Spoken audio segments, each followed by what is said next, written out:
Hey, it's Mike, your host of Craft Beer Storm. How are you today? I hope you and your family are safe and getting through this unprecedented global shutdown pandemic, which is just it's just crazy. But you never know what can happen, right?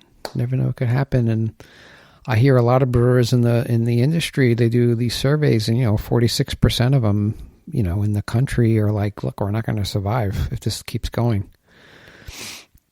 And it breaks my heart because I have a brewery, and I feel what they're feeling. And I wanted to get Bill Herlicka back on, and he was my first guest when I started this podcast. And I'm like, what does Bill think about this? What is he seeing? He's from Brewer Consulting Brewer. He's a consultant. He has a lot of knowledge in the industry. He built a huge brewery and widely distributed many states, and just knows what's going on, and just very rational and kind of breaks stuff down. I said, let me get Bill back on. So we had a great conversation. So here we go. Hey, we're here with Bill Herlicka with Brewer Consulting Brewer. You were my first guest, Bill. Did you know that on my podcast? Ancient history. These days, was it pre-pandemic and pandemic? Is that how we start measuring things now? Yeah, I don't know. Whatever. It was like a year and a half ago or something like that. I think that we did the first episode, and I'm like, hey, what's going? I hear a lot of breweries that are in trouble. They do these surveys, and almost half of them are like, look, if this continues like this, we're just not going to survive, which is very alarming.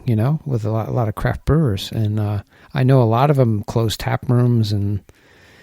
And I figure I get you on because you have good ties with these breweries, and you're probably getting a lot of people reaching out to you. So what are you seeing out there in terms of the craft beer industry? Well, what we're seeing is a hybrid. It's some turn to the pre-tap room model where you package it and you sell it to go. We're seeing technology.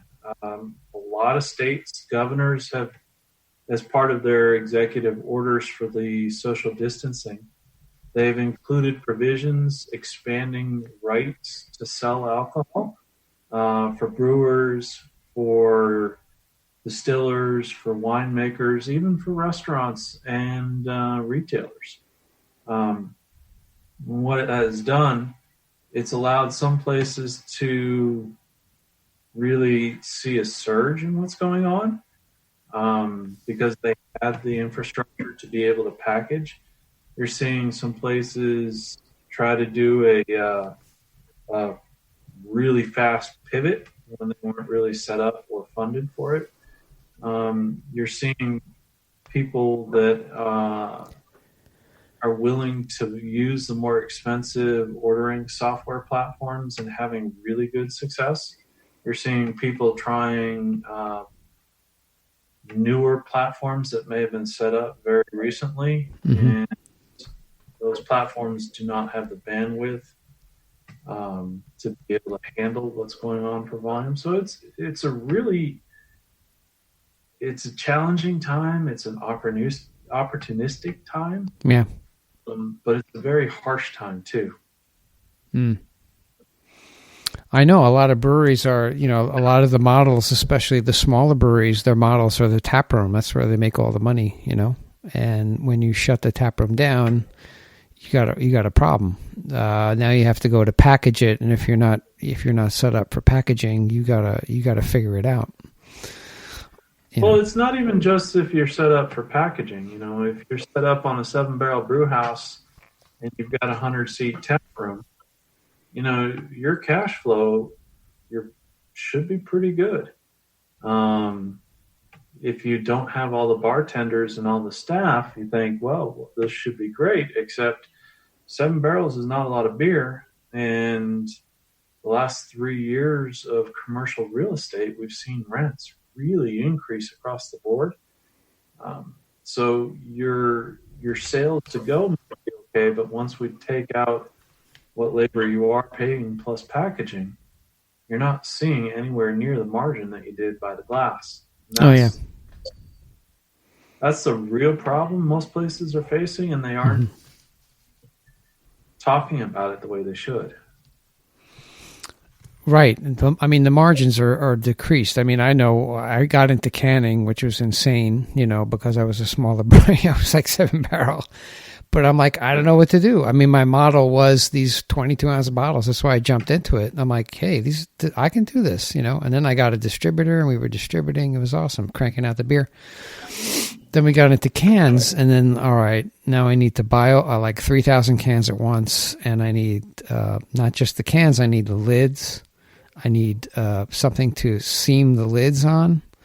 I need also these snap pack things, right, to put on top, the 4 snap pack thing, which I have to buy. And I also have to buy a cardboard, container to house these cans so that I can deliver them to the stores, right? So it just increased and then the labor, because I didn't have a canning line. We kind of was a makeshift canning line. We kind of built one out of like Blickman guns. I mounted them to a board, and we were doing 4 at a time. And I had sensors underneath, which would, because they were overflowing. So I had to figure out the weight of the cans as they would fill up and shut it off. It was crazy.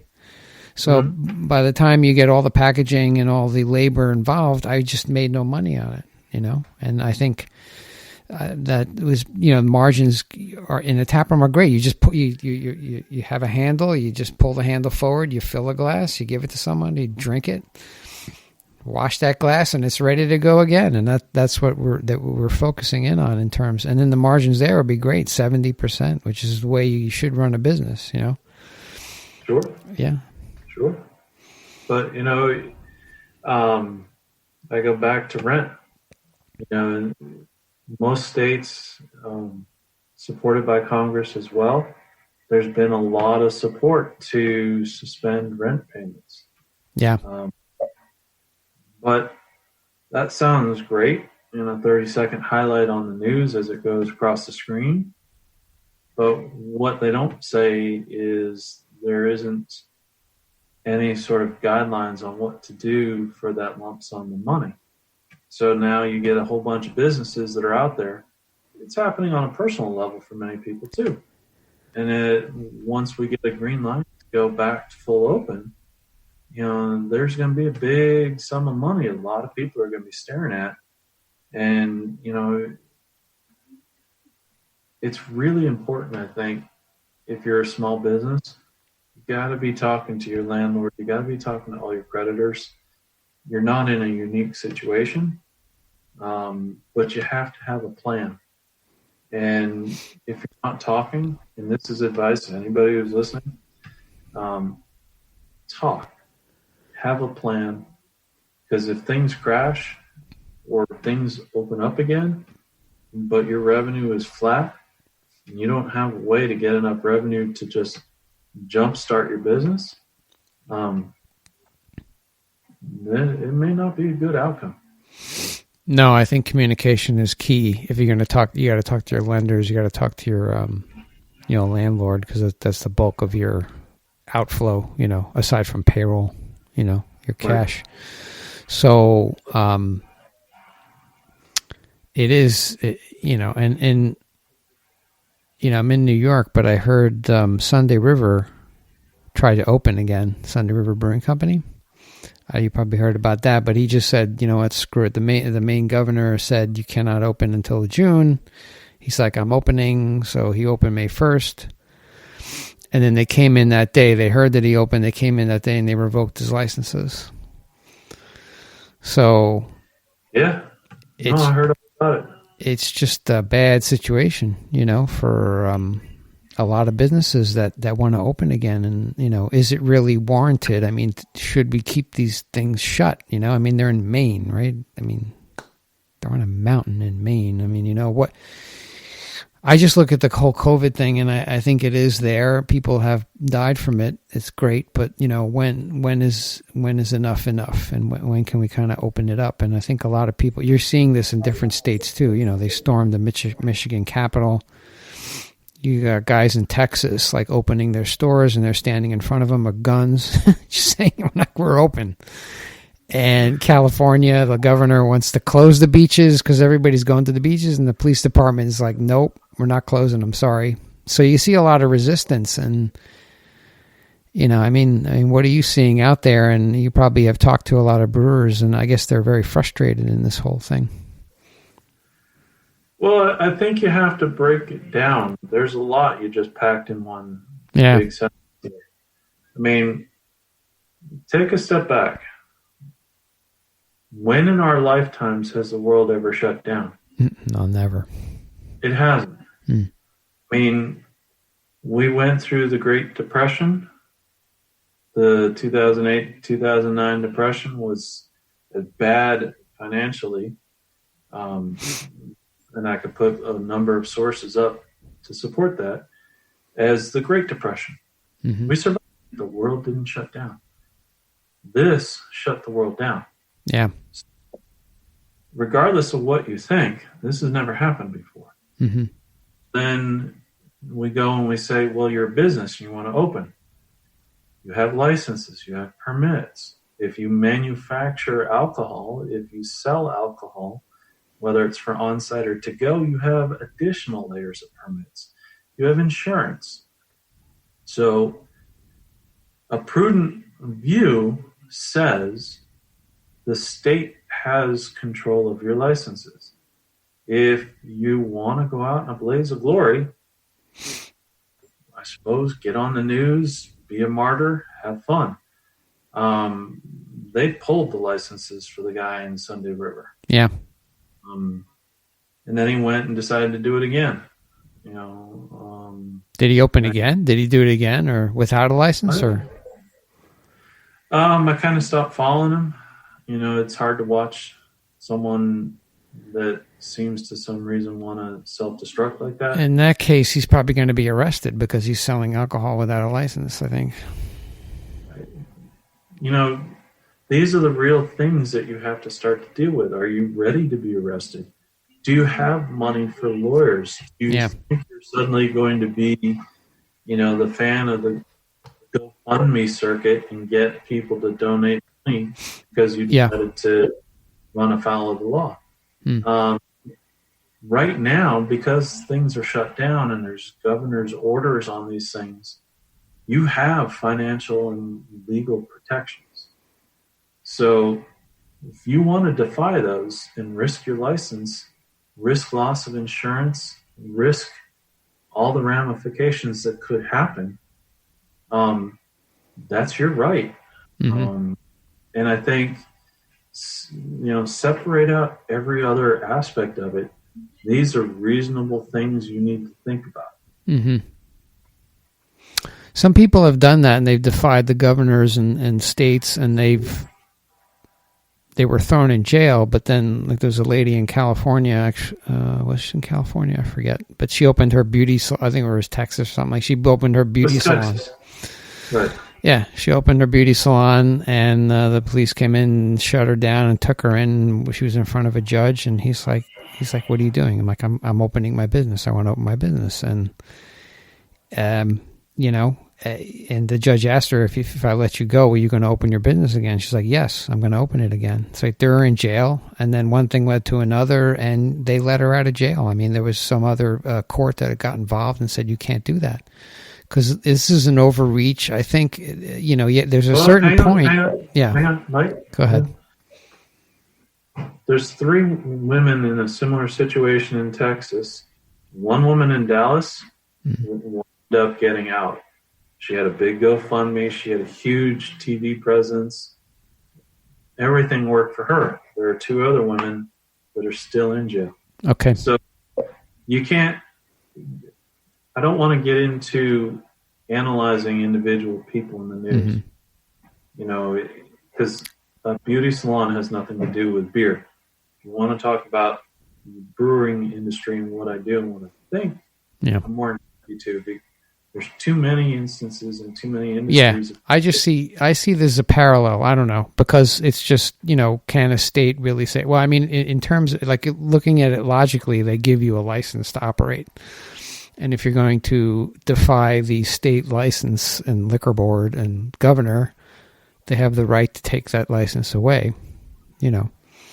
But here's the thing. If you have no cash and you didn't get your federal $1,200, if you're still waiting on state unemployment, if your state did not allow you as a self-employed person to wind up filing for unemployment, I certainly understand the concern, and I understand the stress of running out of money and saying, what do I do? Mm-hmm.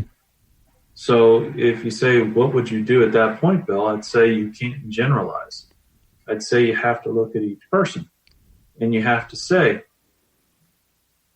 is this a viable business? Mm-hmm. Is it going to be viable to pick up in 30 to 60 days? There are a lot of jobs out there that need to be filled today, but they're not jobs that necessarily everyone wants to do. That's why they're open.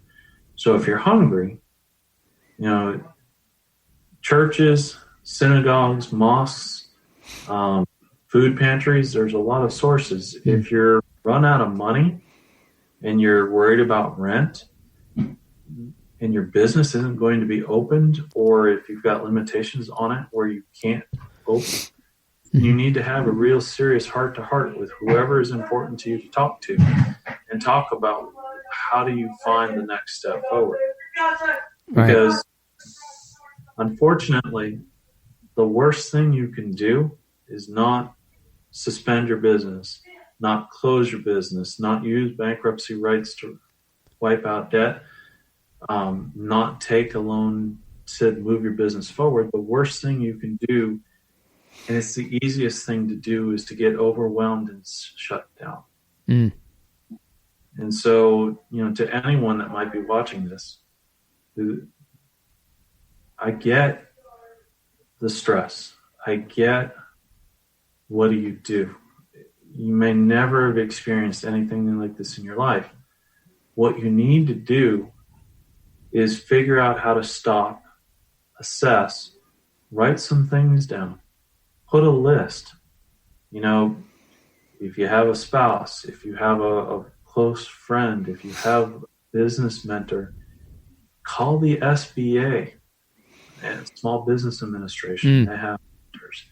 There are a lot of people out there that can be a resource. The hardest thing to do is to just stop, get up, and work on something positive. Turn off the news. Yeah. You know, I always the death rate's going to go up today. Turn off the news. You know what's going to happen. Focus on you and find something positive. Yeah, absolutely. I'm with you. So, I wanted to get you on quick. I said, let me get Bill on, see what he thinks. I haven't talked to him for a while. There's a lot of stuff that's happening in the beer industry, and I see it. They canceled the CBC, and, you know, the GABF apparently is still going on. I talked to somebody at the Brewer Association, but we'll see what happens with that. But they canceled Oktoberfest, which is like, oh, my God, it's in October. So, but you never know what's going to happen. But I wanted to get you back on, see what your views are on the whole thing. And I guess you have to look at it on a case-by-case basis and, you know, act logically. If you do stuff like if a governor says, don't open, I have your license, and you do open, I mean, that's the risk that you take, you know, and you could go to court, but like you said, you need money to do that. You know, GoFundMe is great, but, you know, A business I sold equipment to 3 years ago has folded. The owner called me and asked me for advice. And, you know, we talked for a few. I told him a couple of websites that he could look at to go try to sell his stuff on. And it was on the house advice. I mean, it's not, I always want to see people successful. I want to see people reach their goals. I understand being a business owner myself. They made the choice for them that it wasn't worth pushing forward. Right. So conversely, last night I was on the phone with a friend of mine talking about his brewery. Their sales through distribution have doubled, but they had all the equipment to be able to do it. Right. So it's a very mixed market, but again, there's no general rule I can give you for anybody. Yeah, no, there isn't. It's a case-by-case basis. So you have to assess what their situation is and where they are. But I appreciate you being on, Bill. It's awesome. I'm glad you took the time out. I know you had some limited time, but how can people get a hold of you if they have questions and they want to kind of just throw some things at you and see what you think about it? Sure. My website is brewerconsultingbrewer.com. 3 words. Bill at brewerconsultingbrewer.com. Send me an email. Certainly happy to talk to anybody that would like to chat. My goals are always trying to figure out how to help people reach their goals. I've been making beer since 1994. I had my own brewery for almost 8 years before I sold it. I've been helping brewers for the last few years. I've even had the opportunity to go to Kenya to assess a 10-year-old brew pub. Wow. And an acquisition they wanted to make down there. That's cool. Yeah. I mean, wow. You helped me too. We tried to open a brewery in Salem, Massachusetts, and that blew up. But you were very helpful. Hey, guess what? Maybe there's an opportunity in Salem. I don't know. I have to look at this again. They say when blood runs in the streets, you have to look at things again and see, if there's an opportunity, But you never know. Hey. Well, look at you. You've got did I see a few times, one of the top podcasts on the Apple iPod list? I mean, we're up there. We're up there, and we're in different countries now too. I mean, total since I started, I have over 20,000 downloads of the episodes, so it's pretty cool. I think that's pretty cool. And you got the Brewers Association last year. We got the Brewers. Yeah, we had people from the Brewers Association. I had some other guests on, and hopefully I get to the GABF. I'm talking to a local brewery here. We might take one of my beers and make it there and then enter it in, like do stuff like that. So see, just like I was saying, you're a great example. You found success. You found a new way to have success. And now people are listening to you around the world. This is good. This house that's listening to me right now. All right, man. Okay, well, I appreciate you being on. I know you got to jump on another call, so I want to let you go. But it's awesome, man. And we'll have a beer. I got to see you again one day, and we'll grab a beer. All right. All right, I appreciate you, man. Okay, thank you. Bye.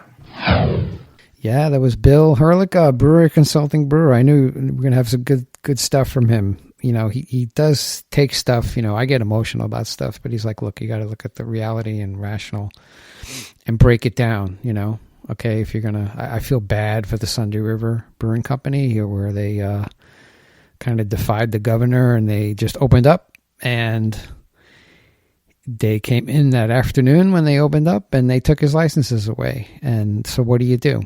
And he did a GoFundMe page. I'm not sure what the situation is, but he's probably going to need a lot of money now to get some lawyers involved. And I think he might have opened up again. That's what Bill said. But, then that's an issue, because then that's kind of illegal because you don't have licenses. So I don't know what's going to, I'm just interested to see what's happening with that. If someone wants to be on from Sunday River Brewing Company, if you're listening to this, or the owner, if you want to come on, I'd love to talk to you. But I feel for you, like I said, I opened a brewery. I feel for all these guys. It's horrible. It's just horrible. And not just for breweries, but for all small businesses, everywhere that have just been impacted by this. They put their blood, sweat, man. And then it's just poof, it's gone. It's just a terrible feeling. If you've owned a business, you probably know what I'm talking about. But we got to move forward, and we got to figure it out from here. So, I'm here, Michael at craftbrewstorm.com. If you need anything, please send me an email. You want to come on? Let's talk. Call Bill Herlicka, Brewer Consulting Brewer. Check it out. He knows a lot about breweries. He can probably give you a couple tips about what to do next. Call your bank, call the landlord. That's what he said. Call the SBA. Talk to them. You got to start talking to people. If you want to save your business, you got to start talking to them. So that's what I have today. If you like what we're doing, you like our podcast, hey, go on iTunes and give us a rating and a review. Click on those 5 stars. Everything will be okay. Tell a friend, tell 10 friends, share this with them, subscribe. Anything you can do to help me out with this podcast to get up there, in the rankings, that just gets the word out, and it helps me get the knowledge of craft beer out to everybody. These are very trying times. A lot of brewers I don't know if they're going to make it. It's just hard. But that's what I have for you today. I hope you have a great rest of the day. Stay safe with your families. And we were going to talk to you on Wednesday with another installment of beer styles. We go down the Great American Beer Festival list and we pick a different style each week. Sometimes they have subcategories. So we just go through it. We pick one and we just go through the whole thing. Grains used, the color, the taste, the hoppiness, examples of the style, what kind of glass to serve it in, everything. So check it out on Wednesdays. Fridays we do Craft Beer News, which I went on a rant on last Friday. I'm fed up with the whole thing. And I went on a rant. I don't know. But that's my feelings. That's the way I feel. So, and it's my podcast, so whatever. But if you want to come on, Michael at craftbeerstorm.com. Share this. All right. I love you guys. We're going to talk to you on Wednesday. Take care.